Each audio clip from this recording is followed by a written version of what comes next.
Mukashi Mukashi Haro Tokorori. Long time ago, in old age time in Japan, lived a greedy merchant and his wife. Now, one day they decided to go to the temple and hear a sermon told by the local priest. The priest's sermon was about back in the days of Lord Buddha. He had a disciple named Churipantaka.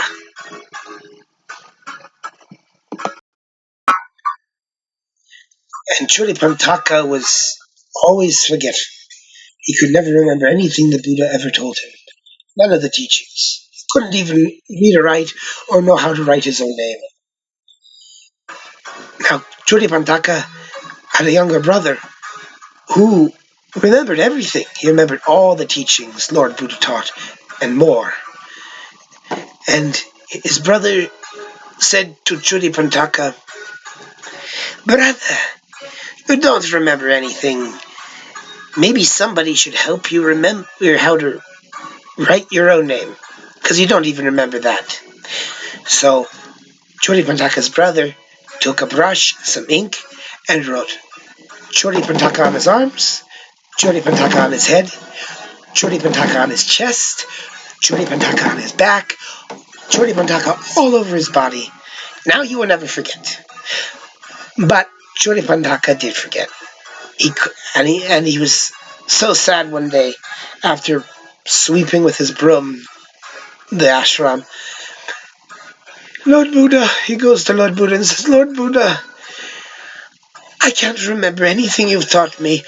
I can't even remember my own name, even though it's written all over my body that my brother did to me. I'm useless. I will never get to heaven." "Oh, Churipantaka," says Lord Buddha, "do not be discouraged. You will get to heaven.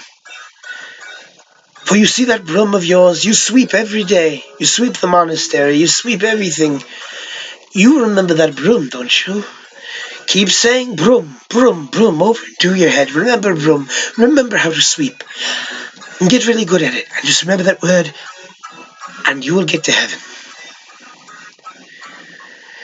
Now Churipantaka took the Lord Buddha's advice, and he said broom, broom, broom, broom every day. And he swept with his broom every day, until finally one day he died with the word broom on his lips.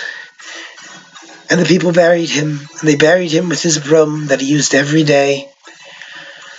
And in time, a tree grew up from Churipantaka's grave.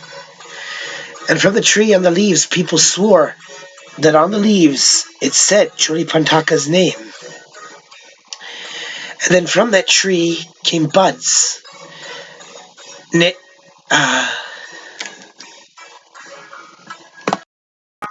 when the buds grew up into a flower, it looked just like Churipantaka's broom. And the buds were called Plant from a Man Carrying His Name. They became known as Myoga. That is what it means.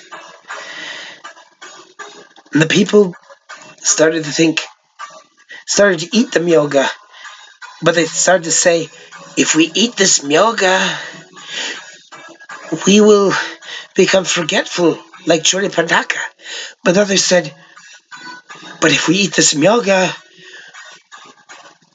Churipantaka also went to heaven. And if we eat this Myoga, we will get to heaven too, just like Churipantaka. And they eat the buds of the tree, the Myoga buds, taste a little bit like ginger with a hint of garlic. So it became a very popular dish from that day forth. And so this priest ended his sermon and he said, "See, that is what the Lord Buddha was saying. You don't need to remember everything and be good at everything to get to heaven. You just need to remember and be good at one thing." Now the greedy merchant, he took a different meaning from this. He said, "Oh, Myoga makes one forgetful. I must be sure never to eat Myoga." And so the innkeeper goes back to his inn with his wife. And in the days to follow, a weary traveler comes to the inn, and they put him up for the night. And the innkeeper sees, you see his wallet, wife? He looks awfully rich, very big. If we could somehow get that wallet, we could be rich ourselves. This gives me an idea. Go out to the garden, wife, and pick some yoga and serve it to him. And maybe he will forget his wallet and we can take it.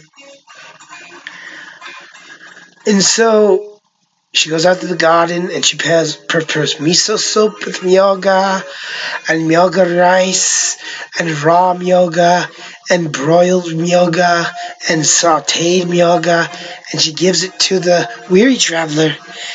And the weary traveler says, "Oh, myoga, I love this stuff. I haven't had it since I was a kid. Oh, I love it." And he eats it and he goes to bed and he sleeps like a baby. Just wakes up in the morning, goes down to have breakfast. He says, "I slept like you wouldn't believe. That myoga really gave me a relaxing sleep. Thank you for the myoga." "Well, I'm glad you liked it," said the innkeeper's wife. "Guess what we're having for breakfast? More myoga. Miso soup with myoga, and myoga salad, and sesame seed with myoga, and myoga pickles." "Oh, more myoga. I love this, and I'm going to tell everyone about it." So he sits down and he eats his myoga. "Well, I really must be going now. Like I said, I'm going to tell everybody about this inn. I love this place. I love your myoga." So he leaves. As soon as he leaves, innkeeper and his wife rush to his room to look for the very hefty wallet. They look all around. They can't find it. Well, look a little harder. Sometimes they keep it underneath the futon. They look underneath the futon. It's not there. Where is it? Where could it be? So the wife goes down to the kitchen, the dining area, to look to see if it's there. And the innkeeper's looking around the room and he says, Where could it be?" And all of a sudden something dawns on him. "Ah, my goodness gracious! He has forgotten something." "What is it?" said his wife from the dining room. "Did you find something?" "Yes, he's forgotten to pay us." And that is the story of the Plant of Forgetfulness.